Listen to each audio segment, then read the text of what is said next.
Hey guys, how's it going? Preparing here. So, over the last couple of days, as some of you know, I have been streaming Path of Exile Alpha.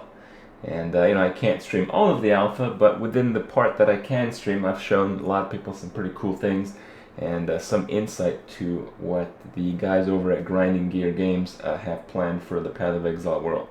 So, it's been a really enjoyable experience so far, and, I didn't think it was that big of a deal because I've participated in a lot of betas and a lot of alphas, over the last many years of playing video games. But it does seem like a really big deal because I've been able to show people a lot of stuff that they've put a lot of effort into keeping secret for a long time. So yeah, turns out it was actually a very amazing thing that this happened. And from it, I want to tell you guys a few of my experiences, a few of the things that I've picked up, and kind of more or less the direction that I see them heading the game into. So I've played a few characters at the same time. I haven't just stuck to one character because I kind of want to see the game from a few different aspects. I made a full melee character, I made a full caster, and my third character, which is just in the low side, he's going to be like a wander, bower, something like that, some kind of like ranged elemental build. And I kind of want to see the game from different perspectives. Now, prior to alpha, when someone normally plays the game, if they do this, if they play the game from different perspectives from different classes, they'll find some very clear distinctions. They'll see that there's certain abilities that are very powerful and require nothing, and those abilities are the ones that have been typically nerfed in the alpha.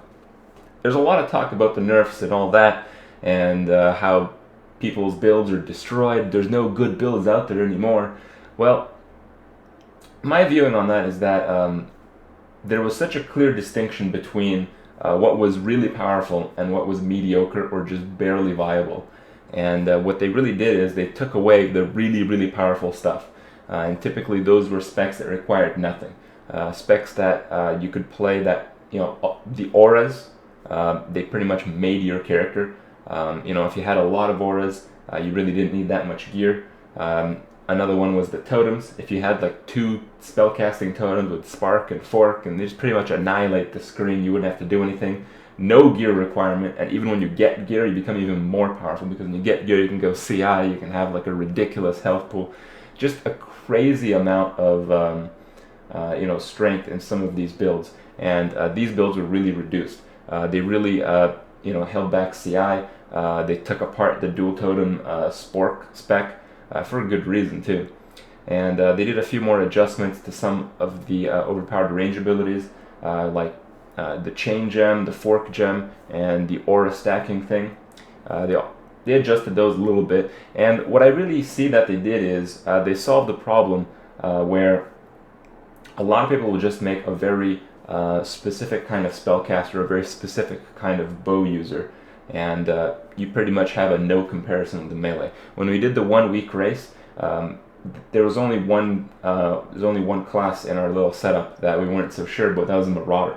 We had like a melee Marauder, and the reason we ran him is because nobody was using that gear, because no one actually plays melee in high level and fast paced PvE in Path of Exile.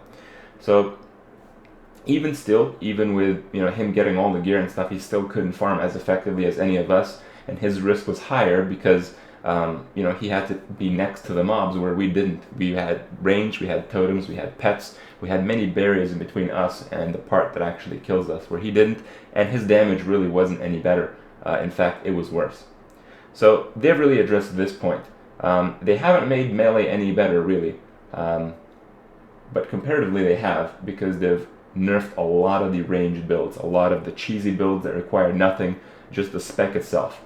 So for the good of the game, I think this is a major plus, because although a lot of people play this kind of game to explore variety and all that stuff, a large portion of the people, especially a large portion of the people that are then introduced to the game, it's like, oh, I wonder what I should play, because the skill tree is so overwhelming, they're probably going to seek advice.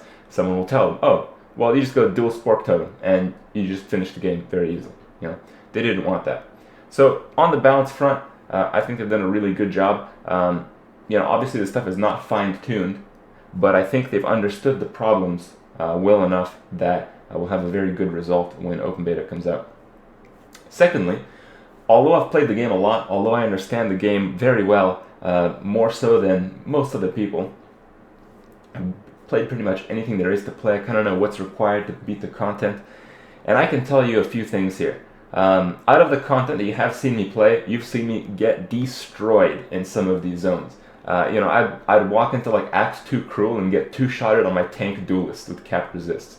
Just crazy stuff like that. And it's kind of entertaining to play.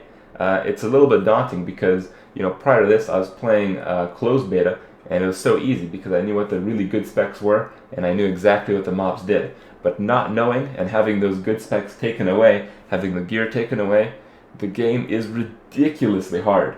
I've actually died a few times already on some of the characters that I've had run through the alpha, and I can tell you, like, even though I've only died maybe a few times, I've nearly died like 30, 40 times. I've hit below 10% XP, maybe 5 times an hour playing in some of the Act 3 zones that I can't really talk about too much.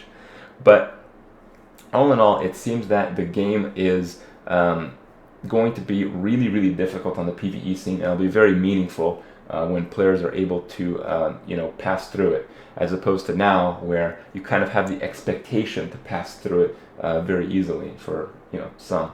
And I think that's a really good thing. I think that really binds people to the game. I know, I don't want to relate it to Diablo 3 because it's not Diablo 3. It's not really that stupid. It's not like we doubled it Inferno style. It's nothing like that.